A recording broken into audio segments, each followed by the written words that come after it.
अस्सलामुअलैकुम दोस्तों, हमारे कमेंट अस्सलाम वालेकुम दोस्तों, हमारे कमेंट को लाइक सब्सक्राइब हर चीज़ें कर दो। तो आप हम आपके बेटा के चीज़ें को बताने वाले हैं।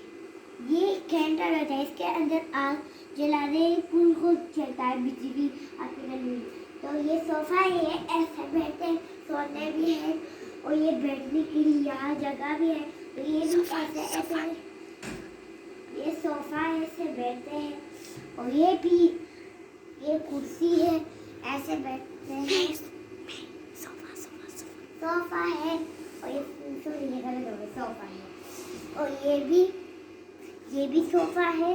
और ये अभी मैं तुमको बताऊं, ये क्या है बताओ दोस्तों, ये तुमको पता है ये क्या है?